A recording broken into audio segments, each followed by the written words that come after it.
Okay बच्चों, last time we did the what, principle of management ना बच्चों, principle of management. Who given the principle of management बच्चों? Henri Fayol. Professor Henri Fayol have given the principle of management, right बच्चों? That's why we call a father of management. Father of management is, who is the father of management बच्चों? Henri Fayol, right. So उसमें हमने बच्चों 14 principle देखा, right ना. After the father of management बच्चों Henri Fayol, we have the one more बच्चों, scientific management. Scientific, science. Okay बच्चों, आपने 11th में पढ़ा था बच्चों, management is arts, profession and science बच्चों पढ़े हो 11th में. In the 11th standard we did the management is art, management is science, management is profession. Okay बच्चों, तो मैनेजमेंट इज साइंस. वाई बच्चों? बिकॉज आप अच्छा मैनेजर तभी बन सकते हो बच्चों जब आपको किसी फील्ड का नॉलेज है बच्चों. ओके ना. और नॉलेज का मतलब क्या होता है? Science. Knowledge all about means science. Okay बच्चों, so let go to the scientific management बच्चों. तो today we will do scientific management बच्चों. ओके, साइंटिफिक मैनेजमेंट बच्चों is given by the professor F.W. Taylor बच्चों. Who is given the scientific management बच्चों? F.W. Taylor. The full form is Frederick Winslow Taylor बच्चों. F.W. Taylor का पूरा नाम क्या था बच्चों? फ्रेडरिक विंसलो टेलर बच्चों. ये अमेरिकन मैकेनिक इंजीनियर था बच्चों. Who is that? अमेरिकन, है बच्चों. He was the American mechanic engineers and he was born in 1856 in Philadelphia USA बच्चों. फिलाडेल्फिया बच्चों it is one of the state of USA बच्चों. जैसे हम लोग का स्टेट है बच्चों महाराष्ट्र, गुजरात. ओके, वैसे USA का वन ऑफ द फिलाडेल्फिया क्या स्टेट है. तो F.W. Taylor was the American engineer बच्चों. He got birth in 1856 Philadelphia, right बच्चों. Okay, and he is known as बच्चों father of scientific management. Who is the father of scientific management बच्चों? F.W. Taylor. Exam में आया बच्चों, father of management.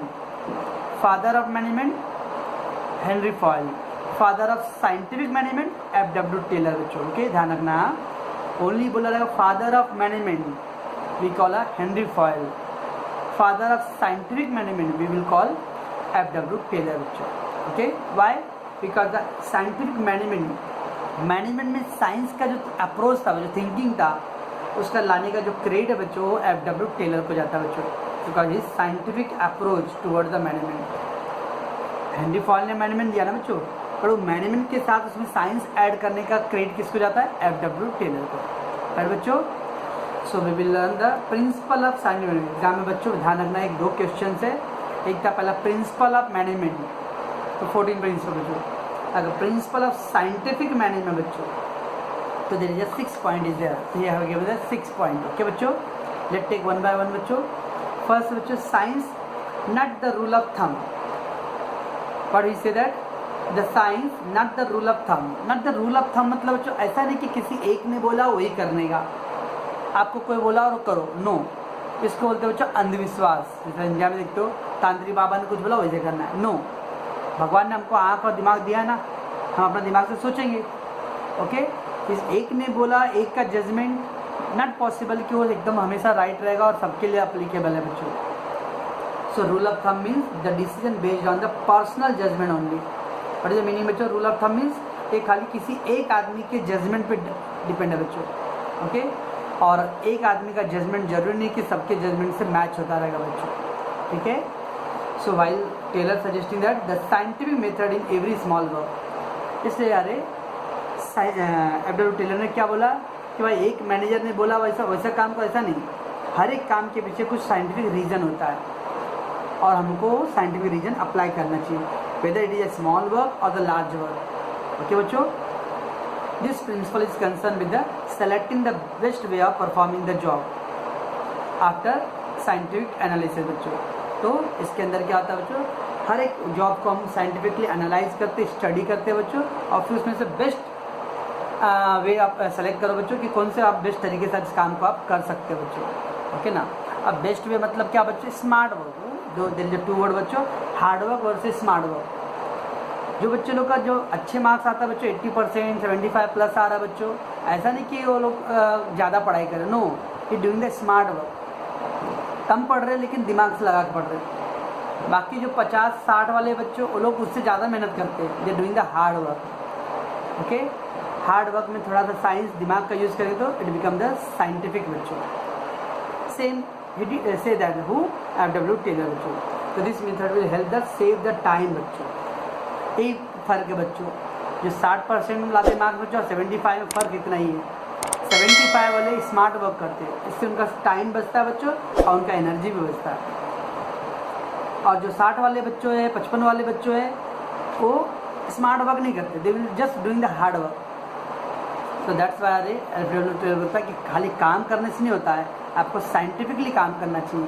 इससे फ़ायदा क्या आएगा, आपका टाइम भी बचेगा, आपका एनर्जी भी बचेगा। ओके बच्चों, so this is not the rule of thumb. तो रूल ऑफ थंब मीन्स बच्चों only the manager say that and do it. No, manager उसने बोला, अपने दिमाग से बोला, हमको काम मिल गया ना, I will do according to my own experience and knowledge बच्चों। तो मैं उसको स्टडी करूँगा, समझूंगा, फिर करूँगा काम। ओके बच्चों, let's go to the next point बच्चों, द हारमोनी और नॉट डिस्कॉर्ड। हारमोनी मतलब बच्चों पीसफुल, भाईचारा। हारमोनी बच्चों पीसफुल, एंड डिस्कॉर्ड मतलब होता है कॉन्फ्लिक्ट बच्चों। दो लोगों में अच्छा रिलेशनशिप ना होना, आपस में बहस करना। ओके ना, बहस करते करते इतना ज़्यादा उनके बीच में डिफरेंसेस आ गया बच्चों, हर एक मैटर पे डिसएग्रीमेंट रहता है बच्चों, that is called so discord बच्चों। ओके, तो what is saying that FW Taylor, कभी भी कंपनी के अंदर हार्मोनी होना चाहिए बच्चों बिटवीन द एम्प्लॉय और मैनेजमेंट। हमेशा रखना बच्चों, मैनेजमेंट और एम्प्लॉय के बीच में अगर 36 का आंकड़ा रहेगा यू विल नॉट सक्सीड बच्चों। इसलिए एम्प्लॉय और मैनेजमेंट दोनों में एक अच्छा कॉर्डियल रिलेशनशिप होना चाहिए, मधुर रिलेशनशिप होना चाहिए बच्चों। Okay, so according to this principle there should be the harmony, that is a peaceful relation बच्चों between the employ and management. Okay बच्चों, so the perfect understanding between employ management will helpful to create the healthy culture बच्चों। Yes, company management और employ के बीच में अगर अच्छा relation है तो क्या फ़ायदा आएगा, एक एटमॉस्फेयर बनता है जहाँ पे काम करने का मज़ा आता है बच्चों। ठीक है बच्चों, and there should not be any discord. Discord मतलब कॉन्फ्लिक्ट। कॉन्फ्लिक्ट मतलब बच्चों देख लो कुछ कंपनी ऐसा जहाँ पे कंपनी और मैनेजमेंट के बीच में, एम्प्लॉय के बीच में जमता ही नहीं बच्चों, हमेशा स्ट्राइक है, काम नहीं कर रहे वर्कर लोग। क्यों? क्योंकि उनके बीच में जम ही नहीं रहा बराबर, they don't have a proper relationship. So and default है there should be the proper relation. इससे देखते बच्चों अमेरिका और इंडिया में टू ऑफन देखोगे, कहीं स्ट्राइक, इधर स्ट्राइक हो रहा है, उधर स्ट्राइक हो रहा है। अमेरिका में आप स्ट्राइक वर्ड जल्दी सुनोगे नहीं। क्यों? क्योंकि वहाँ कंपनी और एम्प्लॉय के बीच में एक अच्छा रिलेशनशिप है बच्चों। Okay, that is called him saying that there should be the always be एक बेटर रिलेशनशिप। सेम बच्चों स्कूल में भी, स्कूल में बच्चों या सर के बीच में अगर अच्छा रिलेशनशिप है बच्चों तो रिजल्ट विल बी बेटर, लेकिन उनके बीच में अगर अच्छा रिलेशनशिप नहीं है तो रिजल्ट विल नॉट पॉसिबल बच्चों। ओके, नेक्स्ट है बच्चों मेंटल रिवोल्यूशन। मेंटल रिवोल्यूशन बच्चों एटीट्यूड चेंज करना कोई भी चीज़ के लिए बच्चों। यस, ओके, कभी कभी देखते बच्चों ईगो होता है।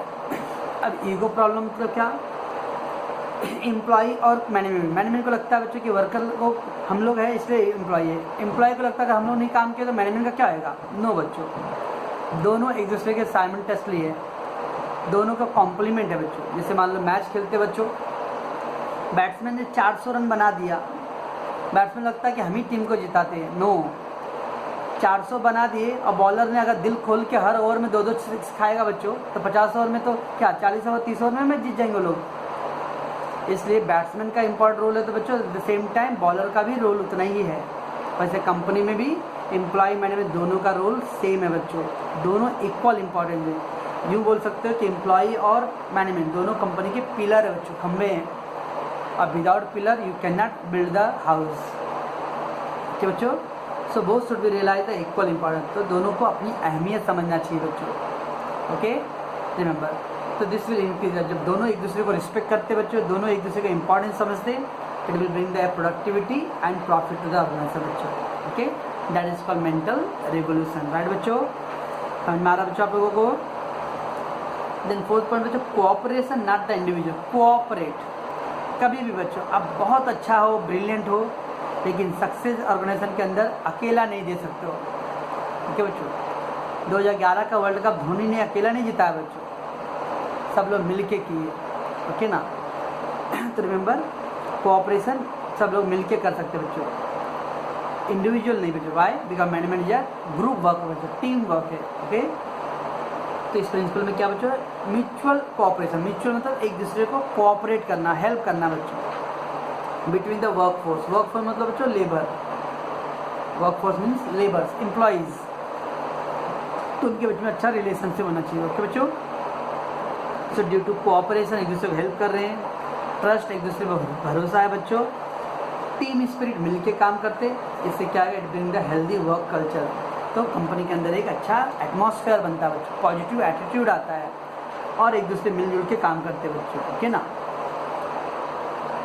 और अगर मान लो कोई एम्प्लॉय को कोई सजेशन दे रहा है बच्चों, the suggestion employee must be consider.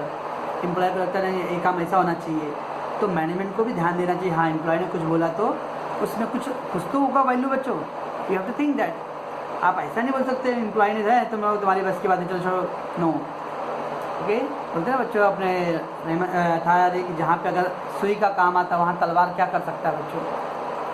Okay, और जहाँ तलवार का काम है वहाँ सुई का क्या कर बच्चों। हर एक चीज़ चाहे छोटा हो या बड़ा, हर एक चीज़ का एक अपना अहमियत होता है बच्चों। सेम एम्प्लॉय ने भी अगर सजेशन दिया है तो मैनेजमेंट को जब डिसीजन लेना है तो उस टाइम उस सजेशन के बारे में थोड़ा थिंक करना चाहिए, क्या उसमें कुछ वैलिड पॉइंट है। सोचने में क्या जाता है बच्चों, ऐसा नहीं बोला एम्प्लॉय ने कि आपको जबरदस्ती रूल फॉलो करने हैं, मतलब हमारे सजेशन को एक्सेप्ट करने हैं, but you have to think that, right. Employee, लेकिन एम्प्लॉय को ध्यान रखना बच्चों, अननेसेसरी छोटी छोटी बात के लिए आप बार बार स्ट्राइक करना, कुछ ऐसा डिमांड कर रहे हो जो एम्प्लॉयर के बस की बात नहीं बच्चों। तो ये ध्यान रखना है कि एम्प्लॉय को भी ध्यान रखना चाहिए कि मान लो आप सैलरी, आप इतना सैलरी मांग रहे हो कि कंपनी की उतनी कैपेसिटी नहीं बच्चों, तो हाउ कैन दे पे। ओके ना? तो that you have to consider that बच्चों। ताली दोनों हाथ से बजता बच्चों, तो एम्प्लॉय को भी कंपनी के बारे में सोचना चाहिए और कंपनी को भी एम्प्लॉय के बारे में सोचना चाहिए बच्चों। ठीक है, दैट्स कॉल्ड कोऑपरेशन, राइट बच्चों। नेक्स्ट है बच्चों division of responsibility. Division responsibility I can say word accountability बच्चों। अकाउंटेबिलिटी जवाबदेही बच्चों, जवाबदेही। जब कोई काम आपने किसी को दिया बच्चों, अगर मान लो अगर पापा ने आपको सुबह बोल के गए बेटा ये काम कर देना, शाम को आके मालूम पड़ा काम नहीं हुआ, किसको पकड़ेंगे? बेटे को बोलेंगे जिसको बोले थे उन्होंने, भाई आपको मैं बोला था आपको काम करने, आपने नहीं किया, नहीं होता था पहले बोल देना चाहिए था, मैं किसी और को बोलता था। दैट इज कॉल्ड बच्चों डिवीजन रिस्पॉन्सिबिलिटी बच्चों। Okay, so proper division work should always be accompanied with the division of responsibility. अगर आपने काम दिया बच्चों तो उस आदमी को रिस्पॉन्सिबिलिटी भी दो। क्या था हेनरी फॉयल वाले में, अथॉरिटी एंड रिस्पॉन्सिबिलिटी। ओके, इसलिए हर एक एम्प्लॉय मैनेजमेंट में काम का डिवीजन होना चाहिए और सब एक को उसकी रिस्पॉन्सिबिलिटी देना, ताकि कोई भी एक दूसरे पर ब्लेम गेम ना खेले, भाई मैंने नहीं किया, उसने किया, वो किया, ऐसा ना हो। आपने एक को काम दिया, मिस्टर ए को ये काम दियो, तो मिस्टर ए को रिस्पॉन्सिबिलिटी को काम कंप्लीट होना चाहिए। अगर काम कंप्लीट नहीं हुआ तो who will be liable? Mister A will be punishable. Okay बच्चों, so top level middle level का काम क्या बच्चों? डिसीजन करना, और लोअर लेवल का काम क्या बच्चों? उस डिसीजन को इम्प्लीमेंट करना बच्चों, दैट्स कॉल्ड एग्जीक्यूशन। एग्जीक्यूट करना मतलब इम्प्लीमेंट करना बच्चों, कि ऊपर वाले प्लान करते बच्चों, जो नीचे होते हैं वो लोग उसको कंप्लीट करते बच्चों। ओके, दैट्स कॉल्ड इम्प्लीमेंट बच्चों। ठीक है, that is called division of responsibility बच्चों, right. And the last one बच्चों development and maximum prosperity of employ. Development of maximum prosperity of employ. Yes, जब कंपनी ग्रो होएगा बच्चों तो एम्प्लॉय को भी, अगर मान लो पहले कंपनी 10 साल पहले कंपनी में प्रॉफिट कम होता था बच्चों, तो कम सैलरी था, अब कंपनी स्लोली प्रॉफिट कर रहा अच्छा, तो एम्प्लॉय को अच्छा सैलरी मिल रहा है बच्चों। Okay, so performance also always depend on the skill, experience and hard work या एम्प्लॉय। यस बच्चों, कोई भी ऑर्गेनाइजेशन तभी सक्सेस होगा जब आपके यहाँ अच्छे स्किलफुल लेबर हो। स्किल मतलब बच्चों आपके अंदर कोई काम की क्वालिटी हो, आपका नॉलेज एक्सपीरियंस है बच्चों, और आप हार्ड वर्किंग एम्प्लॉयज़ हो बच्चों, तो कंपनी के लिए सक्सेस बच्चों। ओके बच्चों, कभी कभी बच्चों प्रैक्टिकल ट्रेनिंग, ओके, आप बहुत किताबें हमारे जैसे इंडिया में बच्चों हमारा एजुकेशन किताबी कीड़े बनते हैं। ओके, ग्रेजुएशन कर लिए लेकिन हमें कुछ काम का नॉलेज नहीं है, तो that's why we need a proper training बच्चों। Okay, so the proper training program must be held for the employ. इससे क्या होगा बच्चों, एम्प्लॉय को उसके काम के बारे में